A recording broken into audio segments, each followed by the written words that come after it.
Hello everyone, and welcome to our second Ask Billings Farm Live. Today's a really special Ask Billings Farm Live because today is Earth Day. And today is actually the 50th anniversary of the first time that Earth Day was ever celebrated. So it's extra special. So in honor of that anniversary, we are going to talk a little bit about the history and legacy of sustainability and conservation here on Billings Farm. So when I talk about the land that is now Billings Farm and the land that was the Billings Estate, I'm talking about the land that is now Billings Farm and Museum, and also the land that is now the Marsh Billings Rockefeller National Historical Park. So it's across the street from what is now Route 12, but historically it was all one estate. So we share a really great and a really interesting story and history of conservation and of stewardship. Hi, everyone. I'm Christine Scales. I'm the Interpretation and Education Coordinator at Billings Farm and Museum, and I'm really excited to be joining you today on Ask Billings Farm Live. So make sure that you ask any questions that you have in the comments, and I will do my very best to answer them. So I'm going to start by talking a little bit about the history of our land at Billings Farm from as far as we know. So people have been working the land that is now Billings Farm for food and for agriculture for hundreds, if not thousands of years. We have historical evidence that the land was once used as a seasonal camp by the Abenaki people, and they likely would have fished and hunted and used this land as agriculture. And when the European settlers came to the area, they also recognized that it was really great land for agriculture. You know, it was right along the river, and it was also partially cleared, likely by the Abenaki people who had been living there. So they established a farm on this land. In 1789, Charles Marsh, who was a prominent Woodstock lawyer, purchased the farm and the estate. And he lived there with his family. One of his sons was George Perkins Marsh. So this is George Perkins Marsh. He was a very interesting person. He grew up on the land that is now Billings Farm and the Billings Estate. And he went on in his life to be a diplomat, to be an author, and to be one of the earliest American conservationists. So he was really inspired by the things that he saw when he was growing up in this place, and also by the things that he saw in his travel around the world. And as he traveled around the world, he saw a lot of the devastation that people had kind of wrought on the land. And that inspired him to write his book, Man and Nature. So in his book, George Perkins Marsh talks about how we can use the land responsibly. And this is a different view from most people of the time who thought that the landscape was basically there to be used in whatever way that people needed to use it. George Perkins Marsh wasn't necessarily advocating for complete preservation in untouched lands, but rather using the land in a way that's responsible. And this book was widely popular and is considered one of the earliest books of the American conservation movement.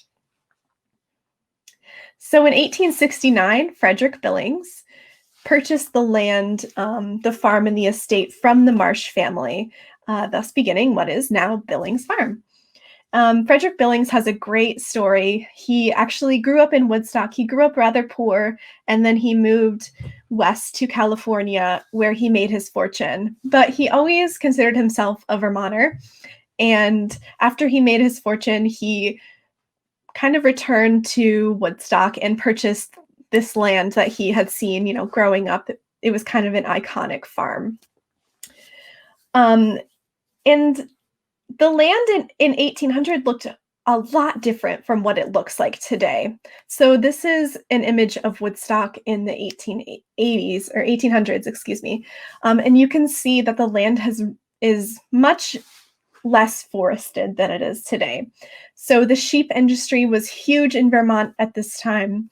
And sheep and the lumber industry and the potash industry, which both involve cutting down trees, had really kind of devastated the Vermont landscape at this time.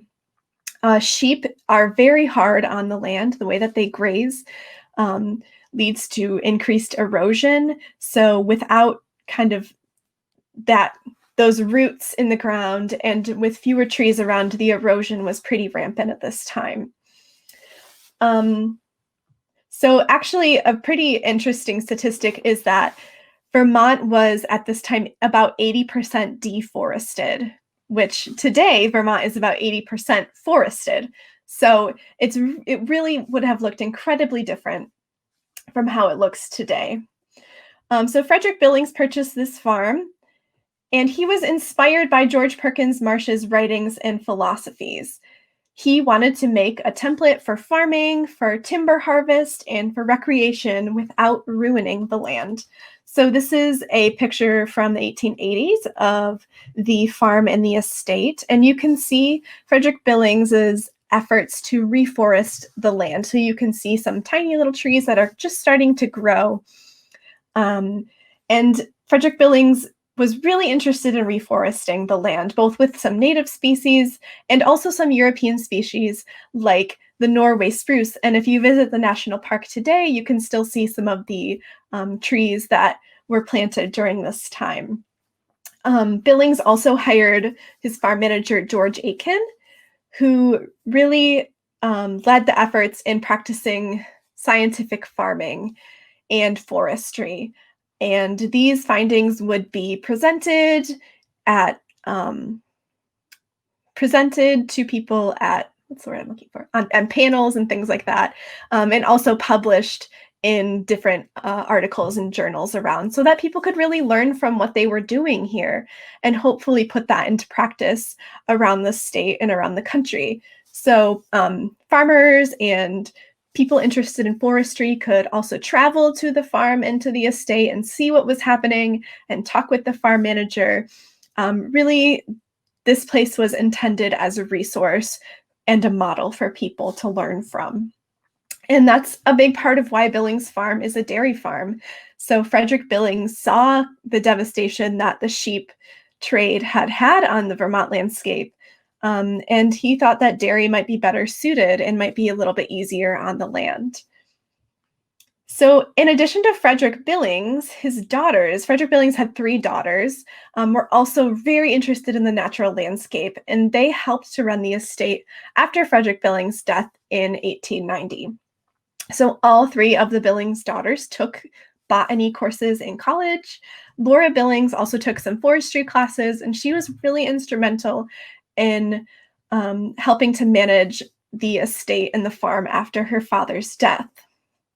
The youngest daughter, Elizabeth Billings, she actually created this really incredible thing called a herbarium. So what she did, she was working with a partner who was one of the early curators from the New York Botanical Garden. And they collected every single unique plant and specimen within a 6-mile radius of Woodstock. And they preserved them, they documented them, and the national park actually still has that collection of over 1,000 specimens to this day. So that history and interest in conservation certainly did not begin and end with Frederick Billings, but was carried on really, really well by his family as well. So as you probably know, if you live in or if you visited Vermont, most of our forests have grown back at this point. So this is an image from Mount Tom, which is right next to the national park, looking down onto the landscape of Woodstock. And you can see a lot of bare patches, pastures, land that had been deforested. And then you look at this image, which is taken just a couple years ago, also from the top of Mount Tom. And you can see what a stark difference it is. It's really incredible. Now, most of these forests grew back naturally after people left and after the sheep trade left Vermont. Most of the forests kind of naturally regenerated and grew back. But that being said, that means we have very few old growth forests here in the state. So they're really special to find and to come by. So we have one of our educators, Gabby, here to talk a little bit more about some of the old growth forests that we have here in Vermont. Hi, if you've ever been to Vermont, you've probably seen some of our beautiful forests. Most of the trees that you're going to see today are going to be 150 years old or younger. And that has to do with the deforestation that was happening in the 18 and 1900s that Christine has talked about. To be an old growth tree, a tree in the northeast needs to be between 200 and 500 years old, but that number doesn't always designate a tree as old growth. For example, in the Pacific Northwest, they have old growth trees there that are only 120 to 140 years old. And so it has to do with their climate. Their trees can grow year round, whereas our trees are dormant in the wintertime, which means they're not going to grow, and so they take a little bit longer to be considered old growth. For the most part, the trees that you'll see in Vermont are going to be 6 to 15 inches in diameter, and that's about the size of your average dinner plate, whereas the old growth trees are going to be 40 plus inches in diameter. So that's like a small kitchen table that might seat about 4 people, so it's quite a lot bigger. Today there's only about 1,000 acres of old growth forest left in the state, and it's all in different patches. So some of the best places to see these forests would be Gifford Woods State Park. It's up in Killington, Vermont, and they have a hardwood old growth forest. You can also go to Arlington, Vermont to see the Fisher Scott Memorial Pines, and that is a forest of old white pines, so it's a softwood forest. So take a look in your area because you never know, you might find some old growth. Thanks so much, Gabby. It's going to be a really great field trip to go see some of those old growth forests that are really special treasure troves around our state. So now I'm going to shift gears and talk a little bit about some of the sustainability measures that are in place here on the farm today.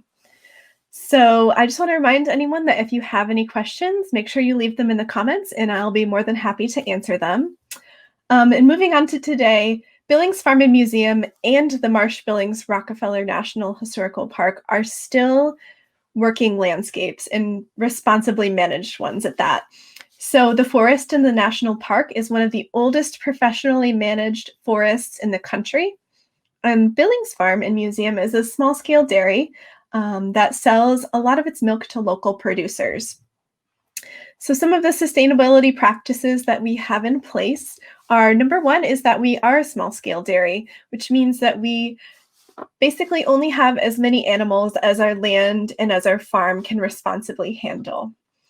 We also sell to local producers who are in place around the Northeast, and some are very local producers, like our own Norwich Farms Creamery, which are just a few miles away from us. And by selling to those local producers and shipping to those local producers, we're reducing our carbon footprint because the milk really only travels a couple of miles there and then is sold in a lot of local markets. We also grow hay and grasses as our crop on site, and we grow about 50% of the food that we feed our animals. So while this field might just look like an empty field, it's actually a working landscape that's growing hay to feed our animals. Now, we don't grow corn any longer on our site, and we did that specifically for a few reasons. So corn is a very thirsty crop, which means that it takes a lot of water, a lot more water than hay takes. It also requires more fertilizers, which can run off into the water supply. And corn production in this country is actually a huge part of nitrogen pollution. So not feeding corn also, on a little bit of a different note, helps our milk to taste very tasty. And it's a little bit easier on our cows' bodies. So there's a lot of benefits to moving to more of a grass-based diet, which we've done. A couple of the other things that we do for sustainability on our site is we compost the manure from our animals, and we use that to fertilize our land. And that kind of is a whole cycle, right? So that we fertilize our land, it grows our crops, our animals eat our crops, and then the manure from the animals goes back to fertilize our land. So it really fits in beautifully to that cycle. We've also worked with the Two Rivers Ottaquechee Regional Commission to replant hundreds of seedlings along the river at the edge of our property, which is the Ottaquechee River. And that helps prevent erosion and replaces a lot of the plants and trees that were lost to flooding in the past few years, particularly during the time that Hurricane Irene came through the area. Another thing that I'm pretty excited about is that we are a bee-friendly farm. Which means a couple of different things. So we're actually a certified bee-friendly farm through the Pollinator Partnership, which means that we offer forage or food for bees on at least 3% of our land. So how we do that is the grass that I mentioned we grow for food is some of it is alfalfa grass, which is actually great food for pollinators. We also have a really excellent sunflower house, which we had for the first time last year, and the bees just loved. So that was really awesome to see them all buzzing around. And in addition, we have a lot of natural land by the river, which has wildflowers and really offers great food and great forage for our pollinators. So this is a picture of some of the natural landscape that's along the river on the Billings Farm land. And you can see there's lots of wildflowers blooming down there. And in addition to being a really good source of food for these pollinators, this is also a great natural habitat for our native pollinators. So this land is pretty much untouched. You can see it if you go on our nature walk, but it's really reserved as wild space and as natural space for some of our pollinators. We also do have a bee hotel, which was built by some of our junior farmer campers a couple of years ago. And some of our native species of bees, I actually saw that they had made little nests in there, so it's working. Our pollinator garden, in addition, offers seasonal blooms. So things that bloom earlier in the year and then things that bloom later in the year, so that we have good food and good forage for our pollinators and for different kinds of pollinators all throughout the season. I'm seeing a question here that's asking about our sunflower house, and it's asking if the sunflower house will be there this year. We are planning on having our sunflower house again this year, and the plans are actually to make it bigger and better than last year. So that's very exciting, and we're looking forward to that. So a couple of other things that we do to keep ourselves a bee-friendly farm. We don't use pesticides on our crops. And we also offer clean water for bees. We have a little bee bath. And if you tune in a couple weeks, we are going to do a we're going to do a little craft and a little video on how to make your own bee bath at home. So a couple of other things that we do for sustainability on site, we compost all of our kitchen scraps. So the scraps from our historical gardens, our historical kitchens and our learning kitchens go to our animals. So our animals love fall because it means they get lots of pumpkins. So our chickens and our pigs are great recyclers and they love eating scraps. Our pigs are especially good composters, and they even eat expired or things that are past the sell-by date from some local retailers. They get a shipment of stale bread every so often. That really makes them squeal with excitement, I guess you could say. And if you weren't aware, food waste is actually one of the biggest contributors to climate change. So we really try and do everything that we can to cut down on food waste on our site. And that's actually a really good thing to be aware of in your own homes. And as we think about Earth Day and as we think about celebrating Earth Day as well. So I'm getting a couple of great questions here. We have a question about how old are our cows?